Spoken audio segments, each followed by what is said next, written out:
Hello, everybody. Welcome to our Tuesday Talk to the Recruiters. It's great to have you with us. What we're going to do today is I'll briefly introduce our panelists, as you saw when you came into the room, and then we'll ask them to tell us a little bit about the organization that they work for. I'll start off with some general questions, which should take us about half an hour or so, and then we invite all the participants to please go into the question and answer pod and ask any question you would like. And my colleagues are going to help me tackle some of those questions that we can ask the recruiters so that we get all of the questions answered. So I want to welcome our panelists today. We have Jill McGovern. She is from United Health Services. We have Tiffany Herman, who is from W.L. Gore Associates Incorporated, and Brittany Beaudoin. Did I get that right? It's Beaudoin, but that's really cool. Beaudoin. Very good. Thank you. She's from Enterprise Holdings. So I want to welcome all of you for coming, and thank you so much for your time. We're all very interested to hear what's happening on your side as far as recruiting goes and at your organizations. So Brittany, do you want to start and just tell us a little bit about Enterprise and what kind of positions you hire there, and let's give us a little background about what's been happening in the last few weeks.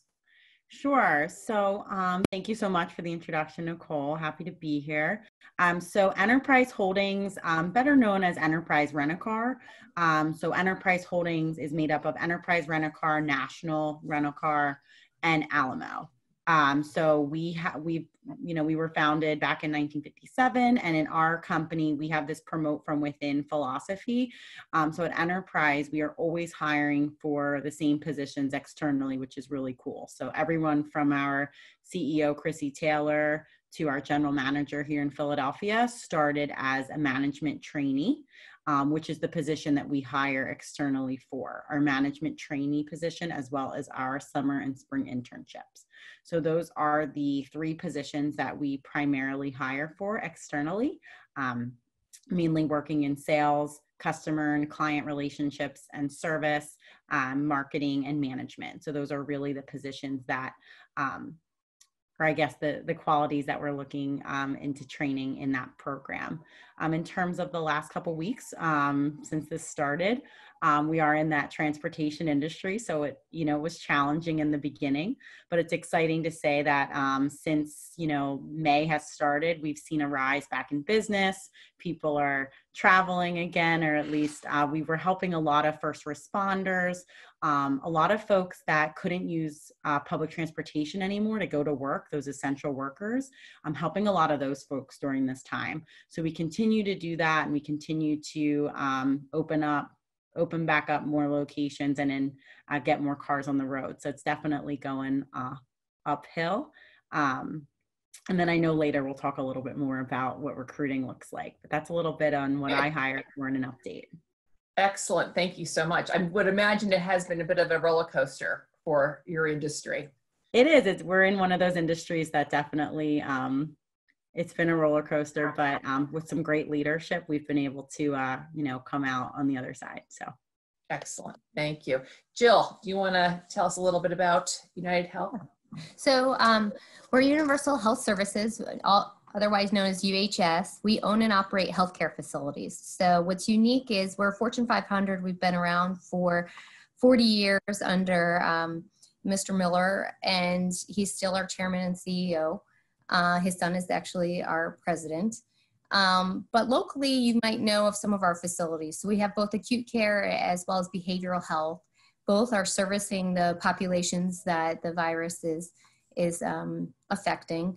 But here in the Philadelphia market, it would be Friends Hospital in Kensington, as well as Horsham Clinic and a few other facilities.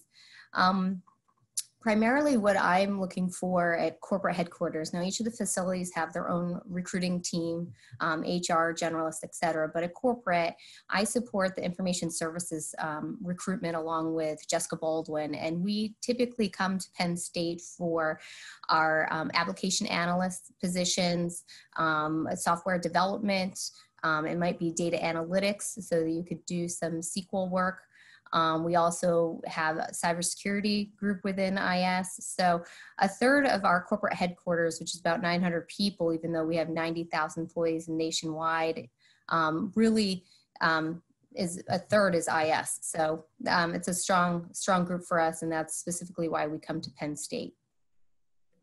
Excellent. Thank you so much. Tiffany.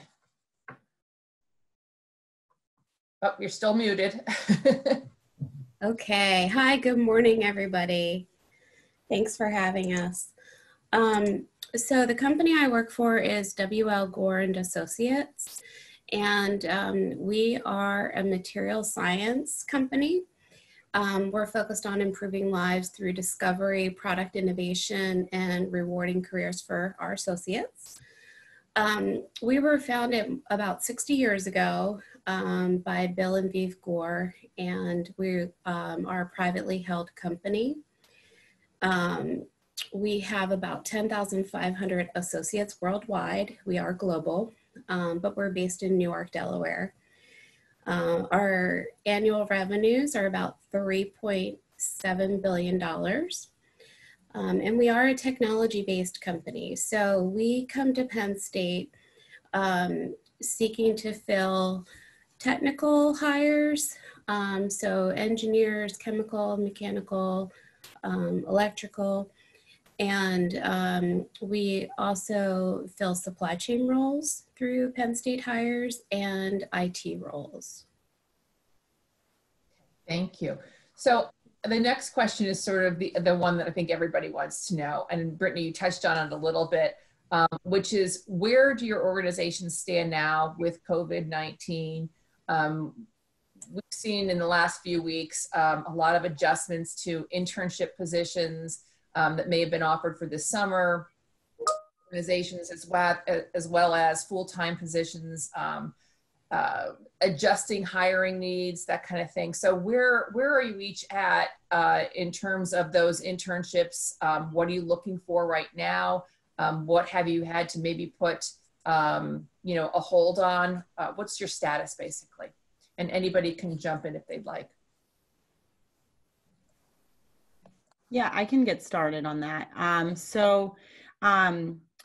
For enterprise, we are, being in the industry that we are, we're very client-based, face-to-face, and really big on the training. So we really had to make adjustments in terms of, what's training going to look like for new employees? How can we make sure that we're maintaining these guidelines, these safety regulations, these social distancing, while still getting that hands-on training that makes our company and our employees so successful? So at Enterprise, we typically have a summer internship that would start pretty much right about now and go till about August. With the training not being able to happen that way, we did cancel the internship, but offer opportunities for those interns for the springtime. So anybody that it was qualified for it, they're eligible for the internship in the spring. So if they're not graduating in August or December, we can have them come on board locally in the springtime. Or if they are graduating in August and December, we made those offers and talked about the conversations about a full-time position. So that's really what we did in terms of internships, just because for us doing a virtual internship, that wouldn't be really what they would get, like the positive aspects of the internship they would get out of, just because it's so heavy on working alongside a management team. We have our interns doing everything that our entry-level position is doing. So it's really important for us to be able to maintain that reputation and that training and all that important aspects that come with it. A lot of the interns were on board with doing one in the spring or coming on full-time, so it really worked out well. And then in terms of full-time, we'll look at bringing those folks on shortly. So hopefully looking in the summertime for bringing on some full-time folks. Great, thank you. Tiffany? Sure.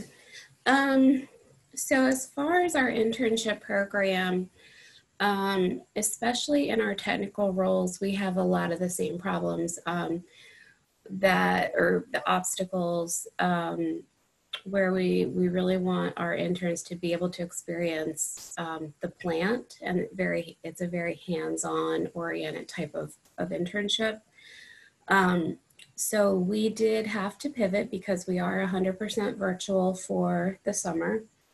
And we were able to fulfill the majority, I'm going to say about 70% of the internship offers that we made.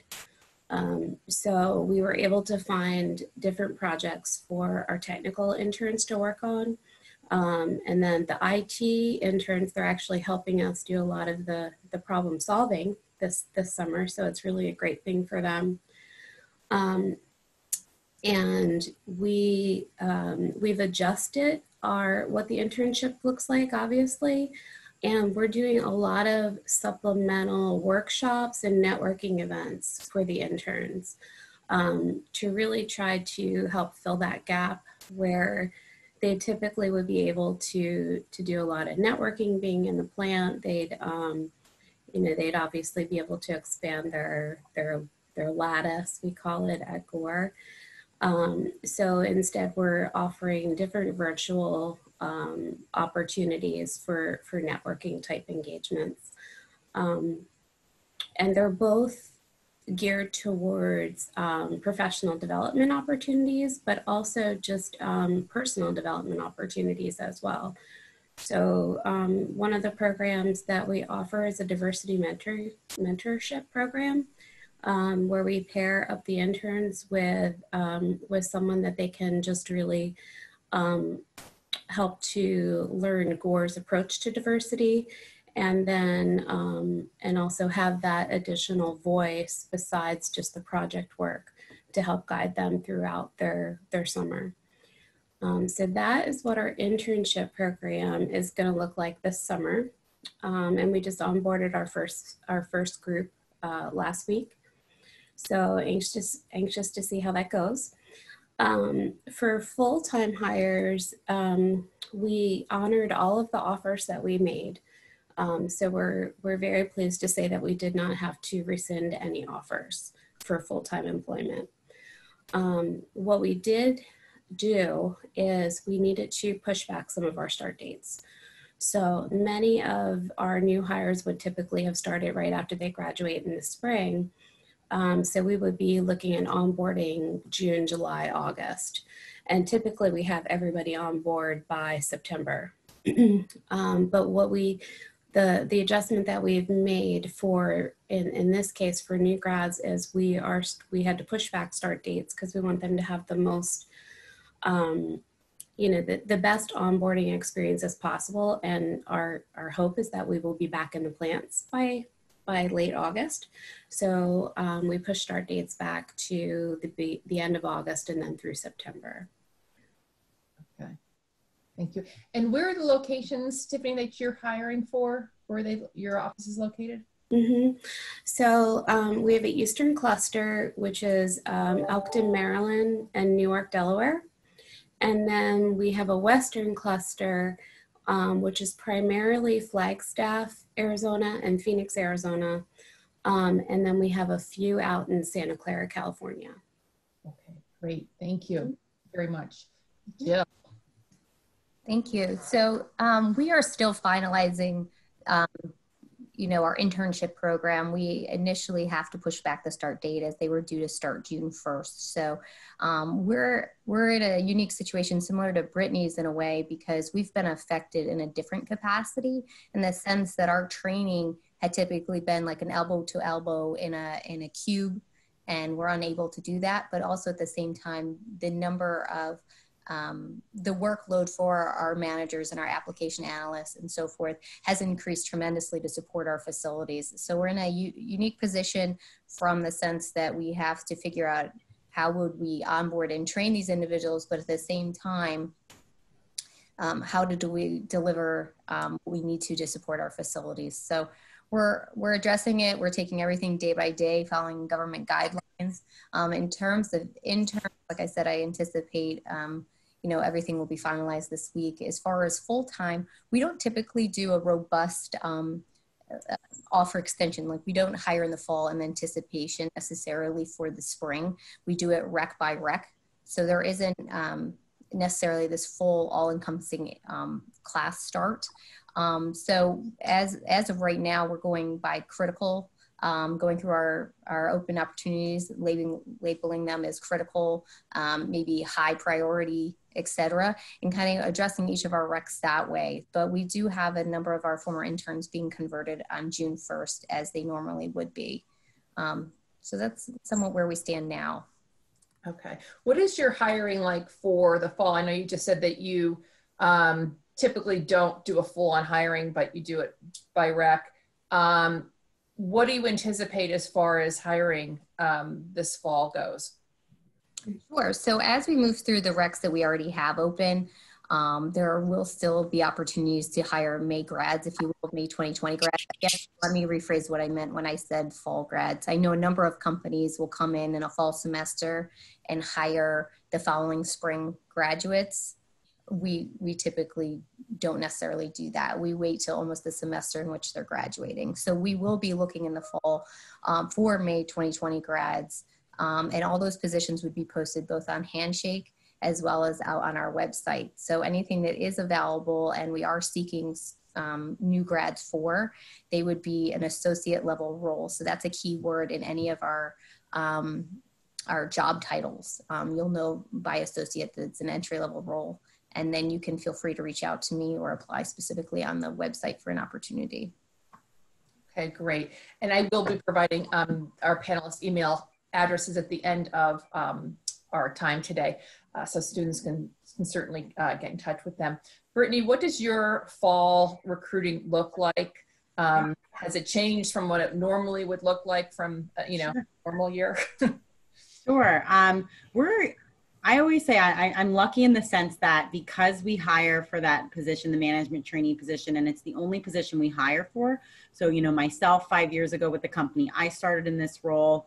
My supervisor, Stacy, started in this role. So it's really cool because everybody starts in this management trainee role, learns the business, and then works their way up, whether it's through management in our rental division or in other divisions that we have in the company. So the cool thing for us is that fall recruiting should look pretty similar because we are always hiring in terms of, whenever you're graduating, we can, bring you on full time. So, when we go on campus in the fall, we're looking for our spring interns, we start looking for summer interns, and then we can, look for those December grads.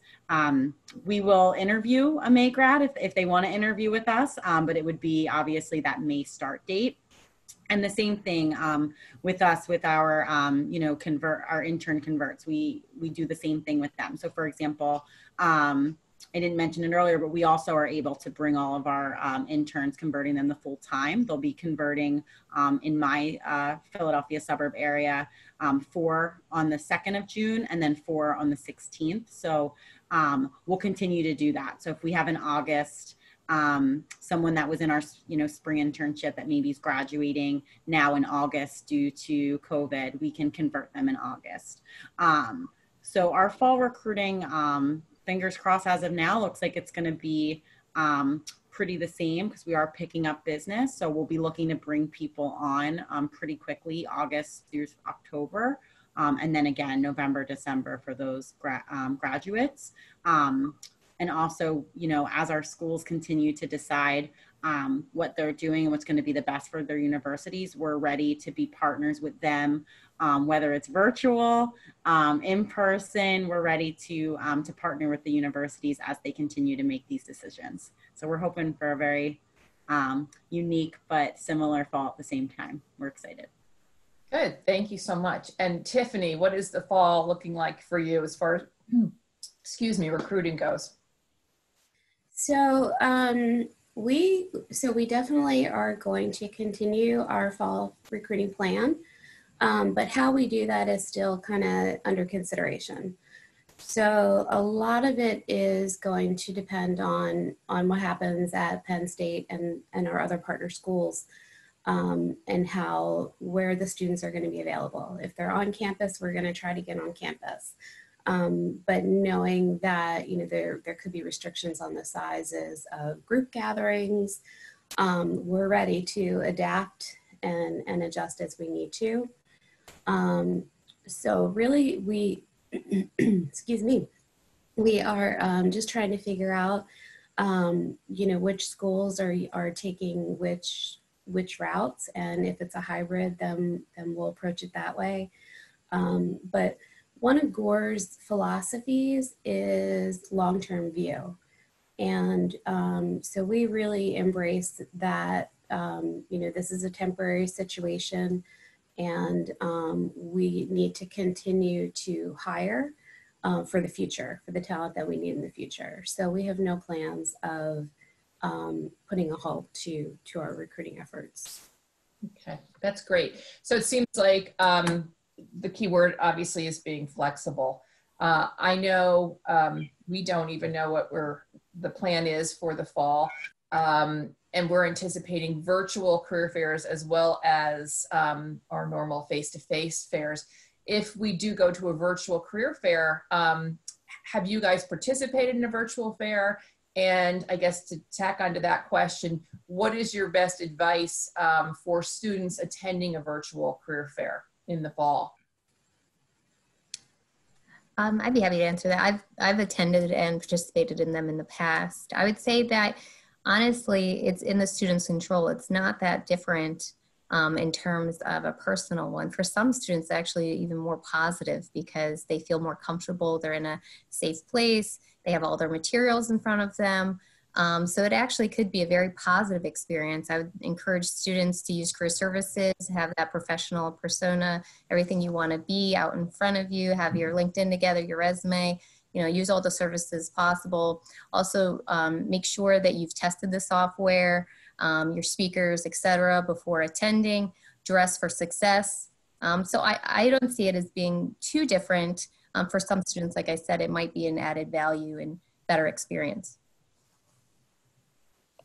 Yeah, I definitely agree with everything that Jill just said. I participated in the virtual fairs as an employer. We're definitely excited for that opportunity to get to continue to speak with the students virtually.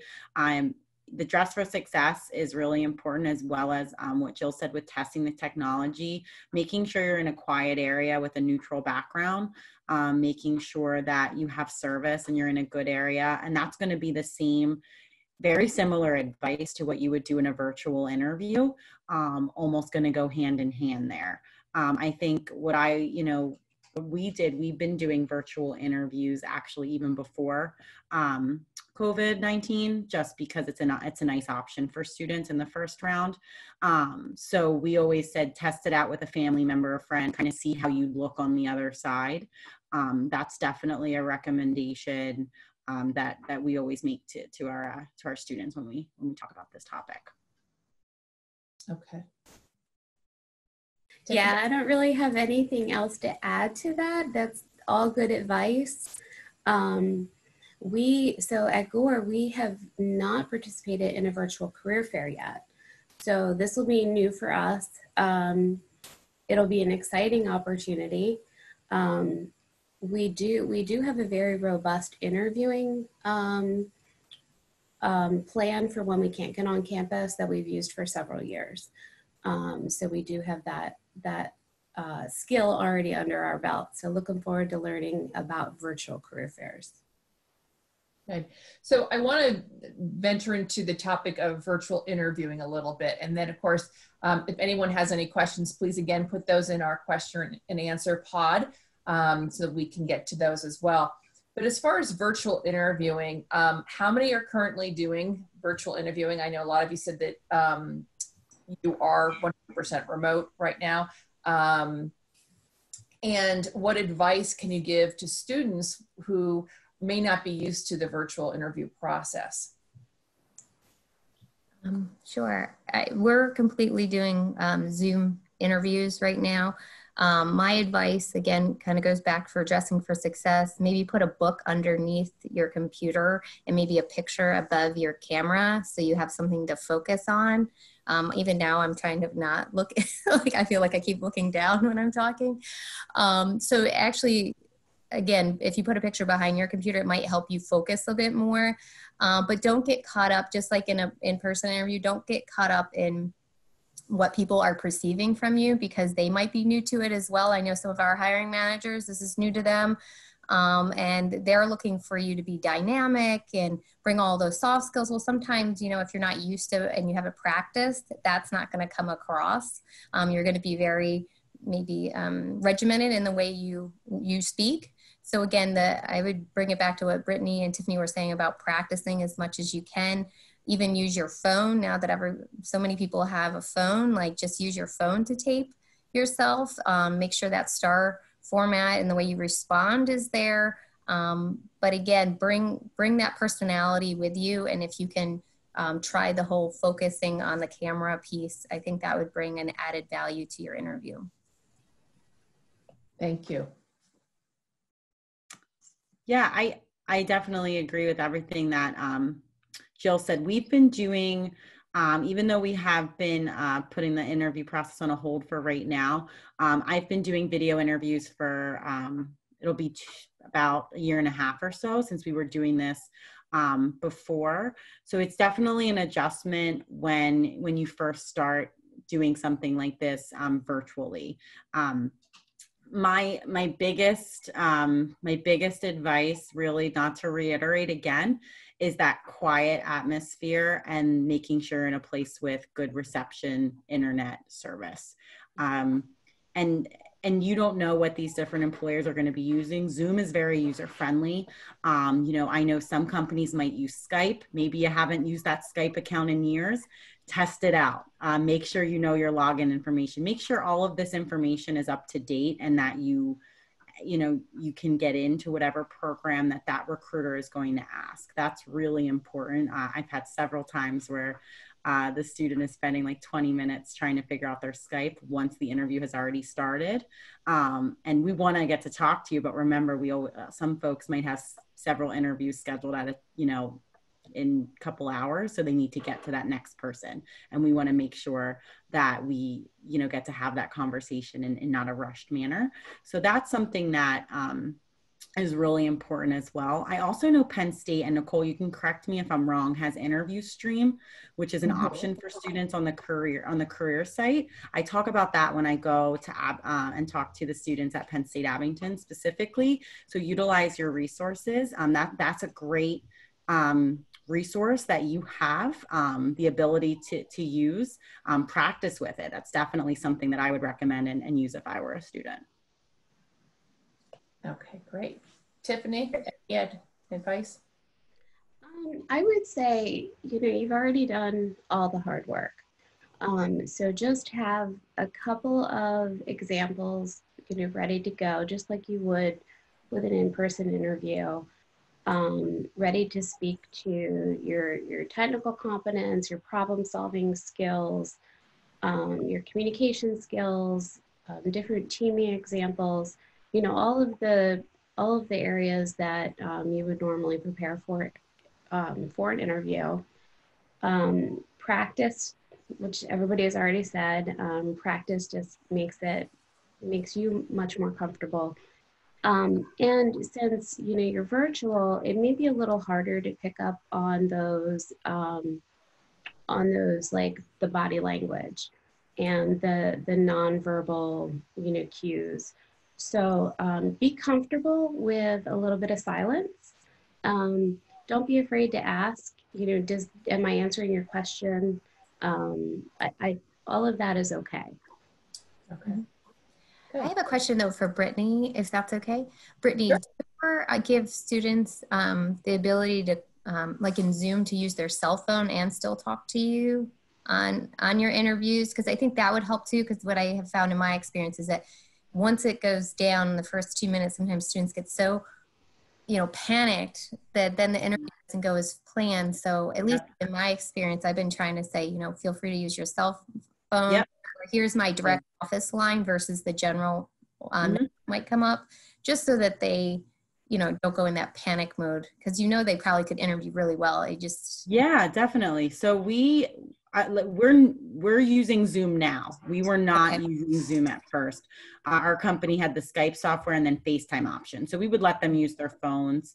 It was more not them it was more them not logging in and making sure they had the right login information for those that wanted to use Skype.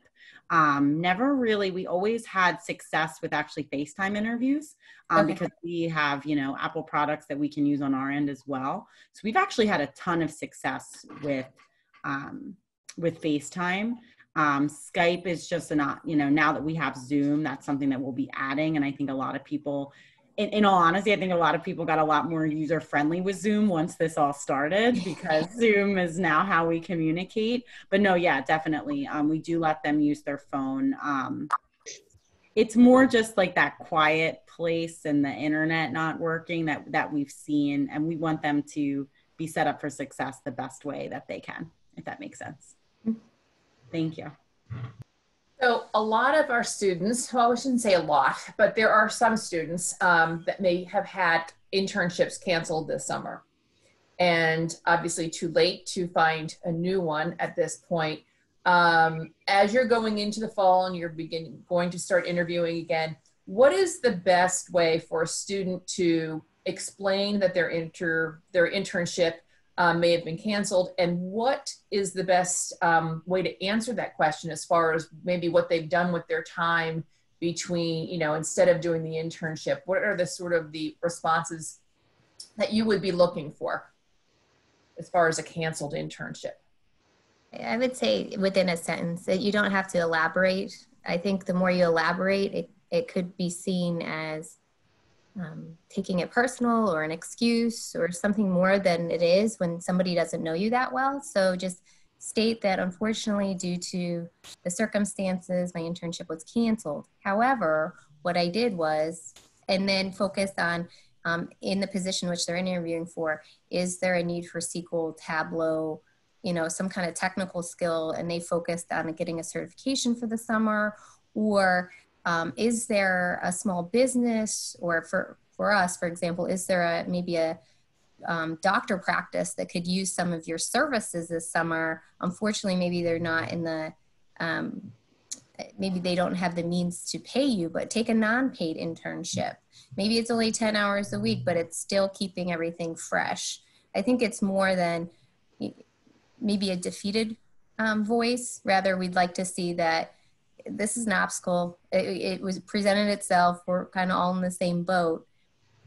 You know, nip it for what it is and move on, and tell me how you overcame that obstacle. Because I know that's a lot of questions we'll ask as a recruiter. Tell me a time you overcame a major obstacle. Well, internship was a major obstacle that presented itself. So keep it positive, because I think we're all kind of in that boat together, and we'd just like to see how you can grin and bear it and move on and use the skill sets that Penn State has given to you. Okay. Yeah, one of the things that we have advised for that, you know, 20% where we had to rescind our internship, we've given them advice, you know, put that on your resume that you secured an internship, but that it was, you know, canceled. Getting the internship itself is a learning in and of itself and an experience. So we have a very competitive process. We probably end up hiring less than 5% of the applicants. So we have a huge applicant pool. So it's really quite an accomplishment to have secured that internship. So we have advised, you know, put that on your resume. You can speak to, you know, just what Jill had said, you know, the circumstances beyond our control, you know, the internship couldn't be completed. But as a recruiter looking forward to the fall recruiting, I know if I see an internship that was secured but couldn't be completed due to, you know, the pandemic, that still shows initiative. You know, and it's still going to set one applicant apart from another. Thank you. Yeah, I don't really have much to add. Jill and Tiffany did a great job at hitting that. I completely agree with both that they said, and we're the same thing. Tiffany, very competitive internship pool. You know, 2 interviews, one observation, and it's pretty competitive. So it's we advise pretty much the same thing, as well as made those offers for them if they choose to have the spring internship during school. So yeah, I completely agree with what you both said. Yeah, and I think the important issue, Jill, you brought up too, is finding areas in which they can show what they did do with that time that was still moving their career and their education forward, by finding those either non-paid internships or opportunities to enhance their skill set. So excellent. So I'm going to bring in two of my colleagues, Sue Chappell, who's the Employer Engagement Manager at University Park, and Zach Folder, who is the Western Region Employer Engagement and Career Specialist. And they're going to help me with some questions. I know we have about 3 here to start off with. So there they are. There's Zach. You want to start off with the first one? Sure. So the first question here was specifically for you, Tiffany. We had a colleague here that was just curious how many interns WL Gore did end up bringing on this summer. How many we did bring on? Actually, I don't have that at the top of my head, but I do have a good estimate. We have 7, actually I do know, 70. Okay. So that is between all 3 of those functions. We have, again, we have the technical function. We're looking mainly at the engineering majors. We have the supply chain, and then also our IT. So we ended up bringing on actually 74 interns this summer. Excellent. Thank you. Sure. Okay, this question is, I'm going to guess for everybody, and it's a little lengthy, so let me just put this out here. What would you recommend as a strategy to avoid getting stuck in the entry first position for which you are hired? The person who submitted this said that they are in the process of upgrading their career after having gotten their degree. Previously, they had run into the problem of taking the position a company had open at the moment with the intention of working their way up. However, the years of working happened, but the up part did not. How do you avoid getting typecast and or stuck behind management that wants you to stay where you start because that's what they want, but perhaps that's not what's good for you?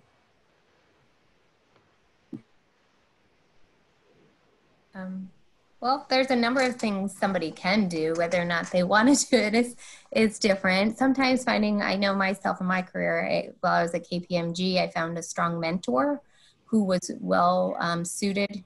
He was a partner. He could provide me a perspective of recruitment from the business side of things versus the personal side of things. So you could bounce ideas off of that person.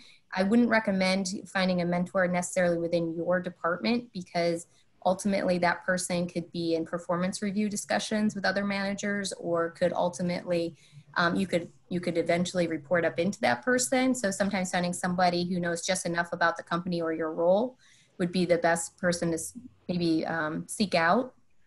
And again, it isn't transactional. They should have a value, or you should have shared values with this person. Another would be doing informational interviews over coffee, maybe at the office or near the office, finding out more about maybe what other groups that your team might partner with in a project, getting maybe some project experience, some exposure to other teams within the organization. Really focus on your 2 to 3 year plan. That's often a question that will be asked during an interview is, where would you like to see yourself in 2 to 3 years? Well, sometimes the career architecture is a good thing to know, but sometimes taking a pivot and working on a project could put you in a better circumstances than you initially thought. And also just making some deadlines for yourself, not just throwing up your hands, you're sick of it, you're uncertain, you're just frustrated, but maybe even talking to an HR representative who might have a little more insight or could offer you some coaching might also be helpful. So the grass isn't always greener. And I think that's something that many people need to understand. But if you've done your due diligence over the course of like 6 months to a year, and you've gone through informational interviews, you've had that mentor, you don't see things changing, you still enjoy working for the company, you haven't gotten to a point where, you know, you're that frustrated, that's when it's a good time to possibly look outside of an organization, because once you've kind of built up and got so frustrated, you're not going to interview well to that next role. And then that frustration is just going to continue. So I think it's more that proactive approach, step by step, where you're comfortable. I used to tell students, you know, if a career fair is not for you, an information table might be, once the class is dismissed and there's only a recruiter and a few people, because that's where you're gonna shine. So if it makes sense to do an informational interview over a cup of coffee because that's your comfort zone of one-on-one, then that would be something. And also take advantage of any training opportunities, you know, on-site lunch and learns and things like that at the company if it's offered as well. I'm going to take a little bit of I agree with everything that Jill was saying with, I guess, once you're in the company and you're seeing that. I'm going to also talk about a little bit, I guess, more if you're looking for another position and you're trying to maybe avoid that possibly happening. So for example, we talk about all the time when we're on campus, when you're in that job search, to utilize resources like LinkedIn, Glassdoor, Indeed. Some companies have different growth than other companies. You know, a lot of times when I'm in an interview, I hear a lot of folks are sitting in front of me because they feel like they're stagnant. There's no more room for growth. That's probably the number one thing that I have when I have a candidate in front of me, whether it is a second career, third career. So that's really big for us. So being 100% promote from within company, we're used to it at our company. Everybody's growing, everybody's getting promoted because that's just the structure of the Taylor family who, you know, we're a family owned company. So I think when doing research on the different positions that you're looking at, you really need to research the type of company, the values that they have, read from those first accounts from previous and current employees. And I know on LinkedIn too, a lot of folks, they can, you know, when they come into an interview, they see, Brittany, I see you've been with the company 5 years and you've had 4 positions already within the company. And that's just common where we are. And there's some companies that are like that. So if you're really looking for a company with growth, I think a huge part of it is going to come on the front end when you're doing that job search. And a lot of the great stuff Jill talked about is going to help you if you've already accepted that position and you're looking to grow within the company you're currently at. So that's definitely what I would recommend from the other side of it. The only thing I'll add there, so for us at Gore, we are very, we also move around a lot within our commitment. So it's not uncommon for you to change positions numerous times and, you know, and still work for the same company. But I would say if you're finding it hard to make that move, look for project work that might be in the area that you want to develop into. Oftentimes that's kind of how it naturally happens at Gore. Someone gets involved with a project that is really just like a sliver of their time, but their skills are you know, demonstrated, they're appreciated, and that leads to actually their next commitment. So if you have that opportunity to do project work, I think it could be very beneficial. Great, thank you. Zach, do we have another question? Yes. So we had a question in the chat from a student about, you know, whether or not May 2020 graduates should be looking for full-time opportunities right now, which I think we would all agree that they should be. And perhaps if you could share some job search tips, some job search strategies that you feel have been effective for you and your organizations, as you know, for some of our recent graduates that just graduated here in the last week or so. Sure. Well, I would say one is remove the objective. I think sometimes they focus so far in. I know for us, cybersecurity is very hot right now, and that's where they want to start right away. To Brittany and Tiffany's point is researching the company. That's also a smaller team within the IS team at UHS. So there may be other opportunities where you can explore and get in. So make sure that you have multiple roles that may interest you, because I'll always ask, what was your favorite class?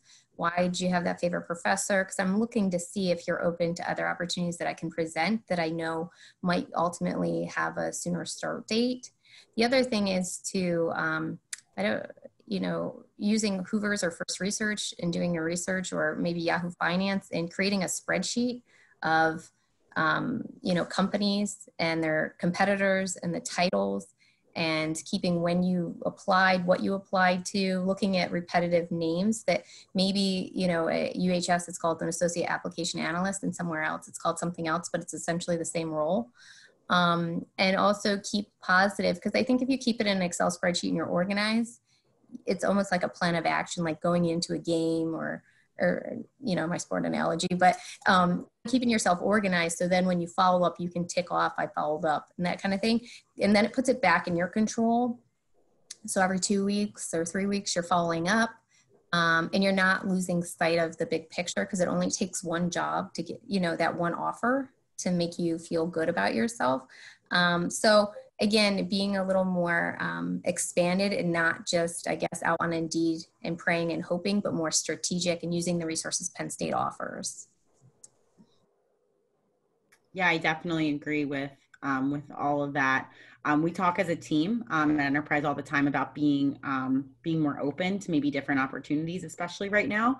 There are a ton of companies out there that are still hiring, but maybe it's not the initial position or company you thought you might work at, but continuing to be open to those opportunities. I tell students all the time, I didn't really know exactly what I wanted when 5 years ago when I studied communications and public relations. I thought I wanted to work in a PR firm, and here I am. So, being open to those different opportunities and doing the research. And we always suggest, having some keywords when you're searching on all these different sites that will help with those different qualifications that you have and those different ideas and job duties that you're looking for, and then expand off of those basic keywords. Keep those job searches, start simple and then start to expand.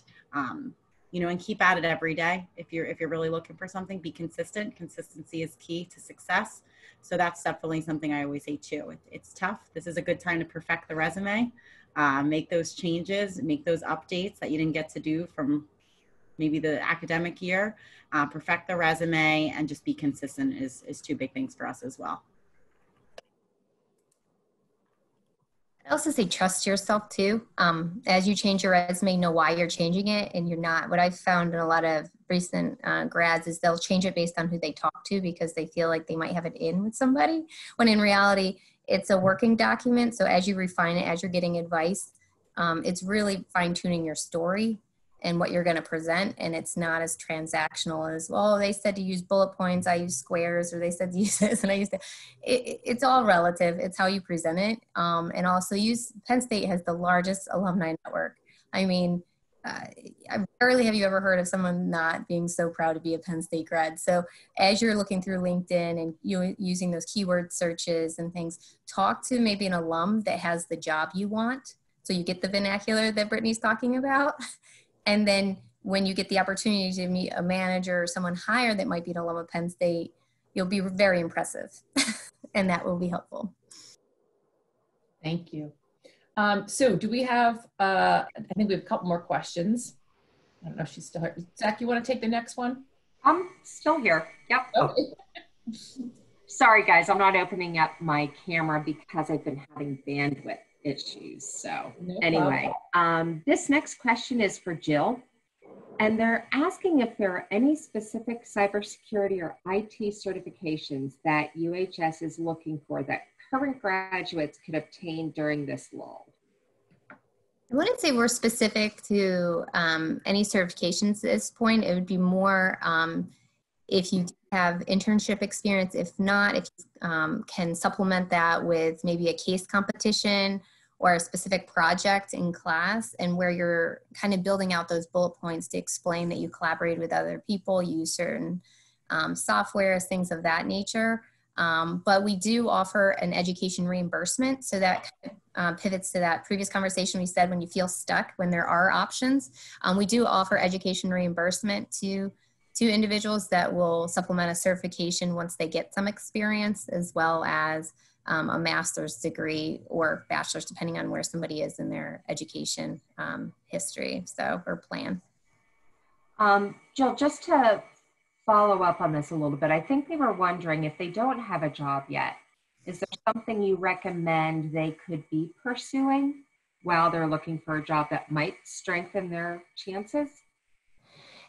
At present, I would say that, I would do an informational interview. I found that our certain job descriptions, the Penn State curriculum already fits within what we're looking for, as we've hired a number of people from Penn State, so it's not necessarily the curriculum, but I would do some informational interviews with the team, because the team, even though it's risk and cybersecurity, each of the team has different functions, and therefore, we can tackle specific questions and certifications that might fit within one team more so than the other team. Perfect, thank you. Zach, you got another one? Yes. So this next question, I think we've partially covered this a little bit, but just to go back, see if anyone has anything that they wanted to add. We had a recent grad ask about, what should 2020 graduates be doing right now as they prepare to enter the workforce while waiting for things to go back to normal? So I know we talked a little bit earlier about, finding some additional skills or obtaining some certifications, things along those lines. Is there anything, did anyone have anything else that they'd like to add to this area?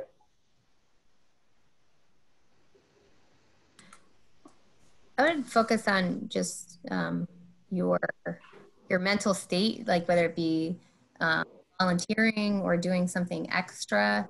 Again, I think given the circumstances, if there's an opportunity to volunteer, you feel good about it, you'll interview because you feel good about it. We'll see what you're passionate about. And I think that kind of will help the discussion as well. When I said certifications, I think it's great. And I think technically that will be helpful, but I think too is how you balance both technical and soft skill, and how you'll present both once you have the opportunity to interview. Yeah, I always say this to everybody. We're all going through this together. We're all learning day by day how everything's going. We're learning as the weeks go, as we get, permission to do certain things and open new businesses back up. So we understand that it's not a normal situation. So the biggest thing I can say is just keep working on the things you can work on. Stay, again, consistent in, practice interviewing, double, triple check the resume, use your resources, just so that when, companies are interviewing and when more and more start, continue to interview, you're ready, whether you're volunteering as well to add to your resume is great, or any certifications. I know a couple of students that, picked up and learned a language through Rosetta Stone. That's really cool. Anything that you're doing, you can add to that. Some folks are still working. I did a mock interview for a student who's been working as a supervisor at Giant and has gained so much more responsibilities throughout this entire pandemic, what stories he has to talk about how he's developed employees during a time like this. So don't undermine any of those things that you're doing too, because that's extremely important to be working on the front lines right now as well. Thank you. That's great. We have two more questions. I think Sue. Sure. The next one is from somebody who actually advises students in a particular major. And they're curious what your thoughts are with regard to internships and sometimes a student's desire to avoid an internship. They always, I guess in this particular major, it's required, but with students trying to avoid that, how would you guide them to embrace opportunities to be involved in internships? I think we would need to know why they're avoiding it. Yeah. If it's due to their concern about getting the virus, than maybe a online opportunity or a independent kind of project they could work on would be something that they could work towards for they're comfortable, so that they're comfortable. Yeah, and let me actually provide clarification in reading the question again. These students have experience in the field. So my apologies, I didn't read that right the first time around. They already have experience. And so they tend to want to avoid an internship because maybe it feels, that would probably be the reason why they're avoiding it, because they've already done the work. So to your point, if you want to expand upon seeking out opportunities to create projects that would help them expand their knowledge base. I think each opportunity is a new opportunity, and advising them to say, it's like working under different managers. I think that's what Tiffany and Brittany were kind of alluding to in certain circumstances, like Tiffany's example about working on a project. I think under certain people, you can work for the same company, but you can flourish under different managers. So seeing everything so black and white isn't necessarily been my experience in corporate. I think you can work under different people and you can have the exact same role, but the circumstances and situations that present themselves are different. So I would go back and ask them, what were some of the challenges? What were some of the rewards? What's a major lesson you learned from that experience? What's something you might want to do over if you were given the opportunity? So to really kind of dig a little bit deeper as to why they see every situation as the same versus looking at every time you get up to the plate, again, my sport analogies, you have an opportunity to try a new swing, to bat differently, to do whatever you need to do. So maybe not look so narrow at a situation, because even if you take the same role, maybe there's a project like Tiffany's that could present another opportunity post-college or 2 years down the line, because your personality shined and so did your technical skills. Absolutely. I think that's really great advice, Jill. You never know. You don't know what you don't know, right? So, a new opportunity could open up so many new doors for you, different interests. It may lead you down the career path that you're ultimately going to pursue. So, I would encourage them to not kind of, put a wall up against doing that. And also, when we are looking at resumes, I'm definitely impressed by additional internships. So it's great to see, one internship, 2 internships is even better. It certainly, is going to broaden their experience and broaden the skills that they have to offer. So I would definitely encourage, giving it another shot, pursuing that extra internship. Great, thank you guys. We have one more question. Zach, you can finish us off. Sure, yeah. And this is another question that I think we've partially addressed thus far, even in just your last answers there. But, for a recent grad right now, what are the other things that they could be putting on their resume to help them stand out besides a bachelor degree? I know we've talked a little bit about, finding some volunteer experience and training and doing some other things. Was there anything that anyone had to add to that? I would say any leadership experience that they had while they were in school. I always find it interesting when I'm in an interview, and we bring up leadership in our interviews all the time. And, how many times someone says, well, I was president of this organization, and it's not on the resume. So I would say any leadership experience that they have, they could put on there, any special skills that they have, whether it is a certification or things of that nature.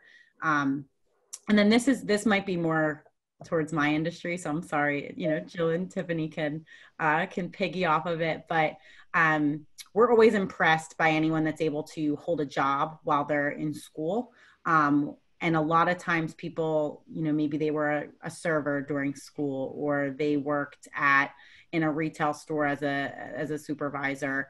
And I totally understand adjusting resumes as you apply for different roles, but in our industry, as like a sales management industry, it's really important to see those positions where you're working face to face with clients, you are working overseeing a team. So making sure that you're keeping the relevant experience based on the position that you're going for is really important.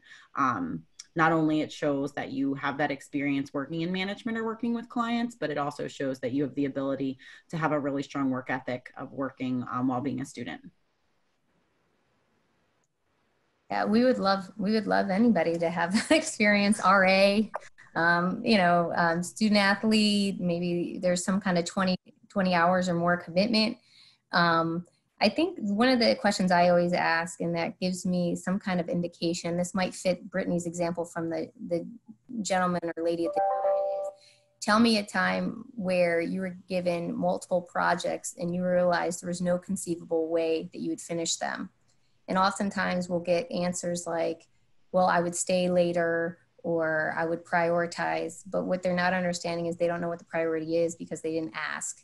So again, not that you would write that out in a bullet, but maybe there's a time where you brought something to management's attention, or was able to fix a spreadsheet that resolved in some kind of percentage, savings or efficiency or something like that. So that's definitely something, if you're not a leader, but you have those leadership qualities or those communication skills, that's something that I would look for. But again, making sure that when you list classes, that it's the highest class you've taken in that particular area, or the project that you're highlighting is specific to the job in which you're applying. So you're plugging and playing the classes and the projects. But other than that, to Brittany's point, I don't really see necessarily where your bullet points from your jobs would change as much, because you should be highlighting the best of everything, quantifying it, et cetera, for each of those jobs. So the only time I would really plug and play would be with the projects and the classes, so that it aligns specifically with the role. So if you're telling me all you want to do is cybersecurity and that's not what I have available, well, then I may choose another resume. So again, kind of think as you're going into a game or into a competition that you're presenting what they're looking for, because I'm the buyer, you're the seller. And if you're just trying to give me what you think I want and you're not reading the job description, it kind of may not be a match. So hopefully you can think of it that way. Great, thank you. So we are at the end of our time. I want to share my screen with everybody so that you can get the contact information of our panel. And I want to thank all of you for coming and sharing so much information with us. I really appreciate it. Next week, just for students to know and employers, you're all welcome to come. We're going to do a little virtual career week, little mini session. So on Tuesday next week, we're going to host a session on how to host and take on a gig experience. So we were talking about, what to do if that internship got canceled, or you're looking for added experience in maybe a short-term project. This webinar will be for you. On Wednesday, the topic will be tips to transform your canceled internship. So other ideas on how to make the best of this time this summer, if that was your experience. And then finally on Thursday, we're going to be talking about preparing for successful virtual interviewing. So that's something that you're not really used to. This session might be really helpful to prepare you for that as well. So again, thank you very much, Jill, Tiffany, and Brittany. We really do appreciate your expertise in helping out not only students, but our faculty and our staff that were all here today. And best of luck to you in your hiring. Thank you. Thank you, Nicole, for having us. All right. Thank you. Take care, everyone.